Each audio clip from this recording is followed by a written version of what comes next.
আজকে সকাল থেকে মানে যতক্ষণ রোদ থাকবে ততক্ষণই দেবো, যখন রোদ চলে যাবে তখন এটাকে খুলে দেখবো মানে আদৌ হয় কিনা। দাঁড়ান, হয়ে গেছে, এটাকে ভালো করে আটকে নিই ফিল্টারটা। আরও দুটো তিনটে ট্রিক করার ইচ্ছা ছিল, মানে আরেকটা দেখেছিলাম যে জলের মধ্যে ডিম রেখে মানে ওটাকে সেদ্ধ করেছিল, তো ওটা আমি করিনি, ওটা একটু মানে বেশি হয়ে যাবে, তো ওই কারণে আর করিনি।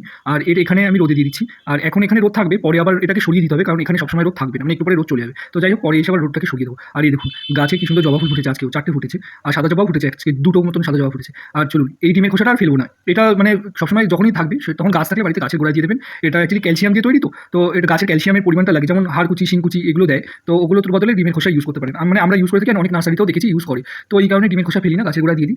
আর এতে গাছের গ্রোথও ভালো হয়, আর ফুল ফল খুব তাড়াতাড়ি চলে আসে। চলুন নিচে যাওয়া যাক। এই দেখুন, বলছিলাম না গাছের ডালগুলো ছাড়তে হবে, তো কিছু ডাল ছেড়ে দিয়েছি আর কিছু ডাল দড়ি দিয়ে উপরে তুলে দিয়েছি, এবার যা হবে উপর থেকেই হবে।